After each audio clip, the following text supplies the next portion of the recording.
In January, at the Santa Fe Institute, Joe Walsh and I put on something called the Analysis, Simulation, and Systems Engineering Software Summit, which somebody made sure that we put the last S on there so we wouldn't be miscued. So it is definitely assess, not the alternative. And we have a report out from that summit, which we're going to begin now. Joe, I'm going to give the introduction for where Assess came from, how we put it together, and what our intent was, and then we'll have a report out from Assess with presentations of 7 of the 8 top issues that came out of Assess. So, Joe? Okay. Thank you, Brad. Okay, so as Brad mentioned, I'm going to give you a little bit of background as to where the whole concept came from. It all got started at the joint conference that David Prowell put on with NAFEMS in May last year, for the 3D CICS and NAFEMS conference, where I put together a presentation which talked about how the business drivers in the simulation world were going to make a revolution occur.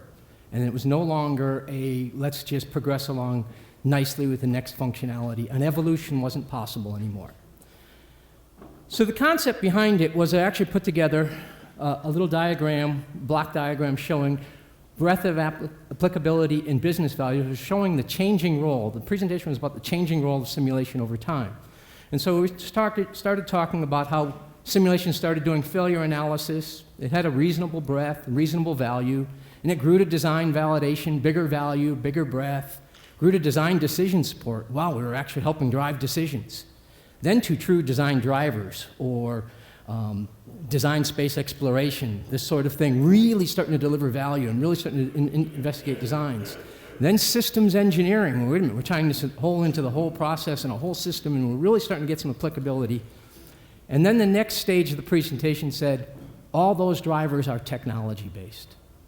All those drivers are enabling some technology. And somewhere in this process, we hit a hurdle. And now we have business drivers. And now it's not the technology that's going to drive the next stages forward with simulation. It's the business issues that are going to drive the next step forward. So the business drivers are the fact that the 2009 bank crisis hit and everybody had to become more competitive everywhere in the world. So everybody sat and thought about how do we become more competitive.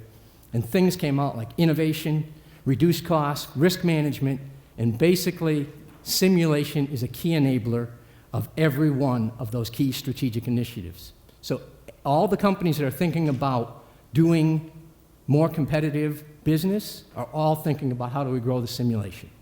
That's good news for anybody in the simulation market or the modeling market. Bad news is they don't want to grow it 10 times, 100 times. They want to grow it 10,000 times in the next 3 to 5 years. That's the revolution.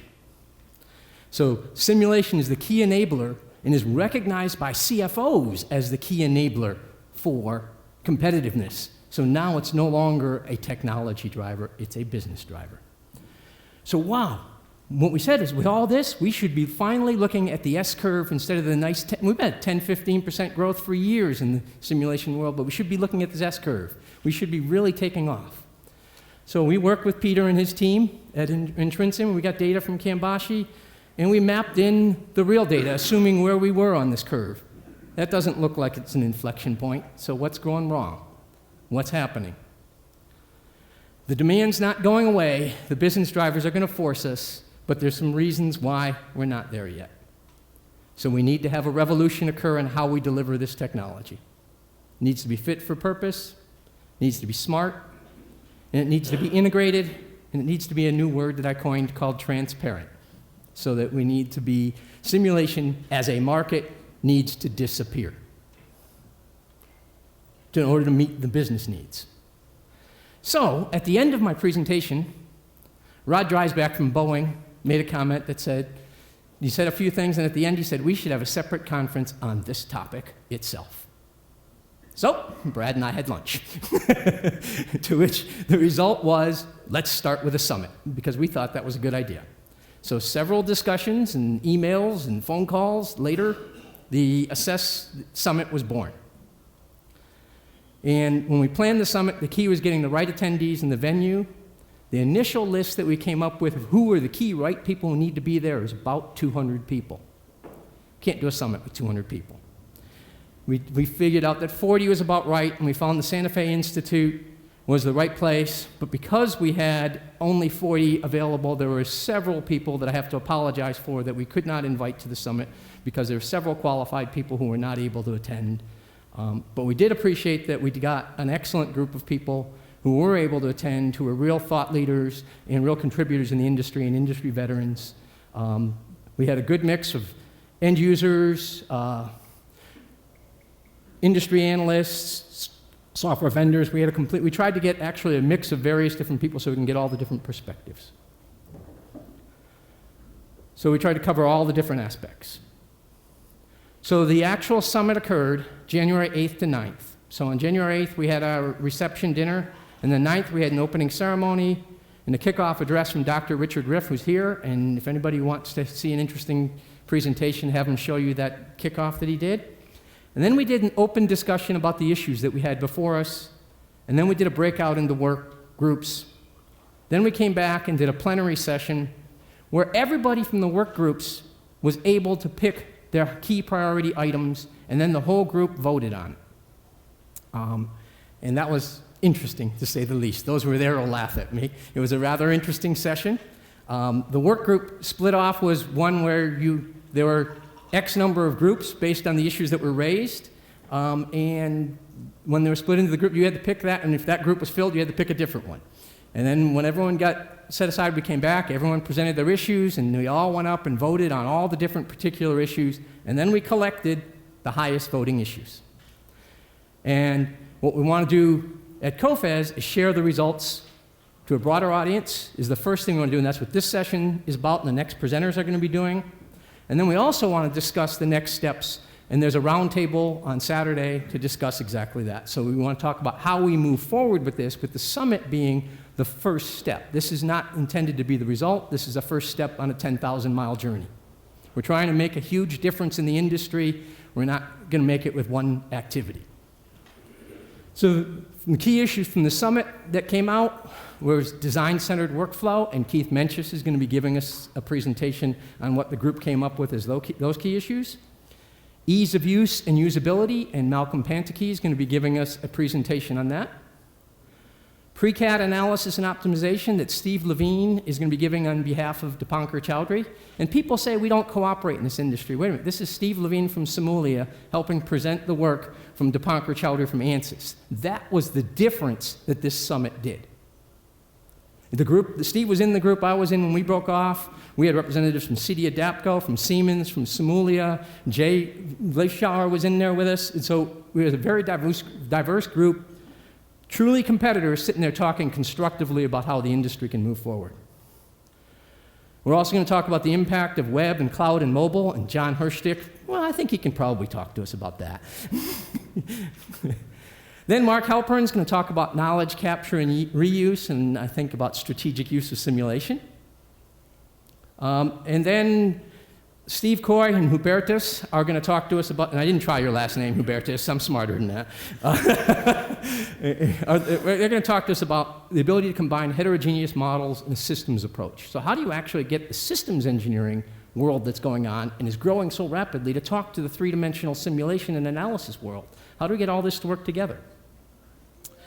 And then Jack Ring is going to give a presentation on behalf of Mary Fortier from GM, who couldn't make it, on the appropriate model fidelity and the role of all the unsexy stuff. And then the last item, which there's not someone to present about, is one of the conclusions was that licensing models need to be revisited. And since we had a predominantly software vendor-oriented thing, nobody volunteered to do a presentation about that.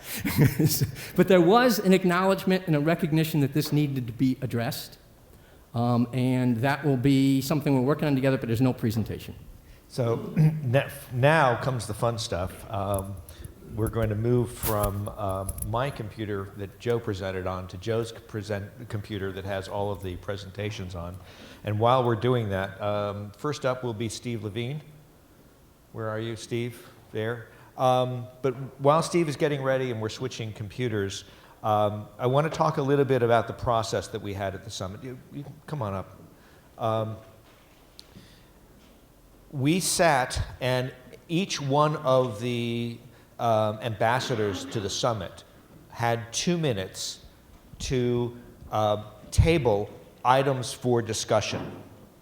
And during this session, I'm furiously writing down on Post-its what the key point is that they're making, and then my assistant Becca, who I hope you all get a chance to meet, was actually making that legible and putting them on Post-its so they could be read.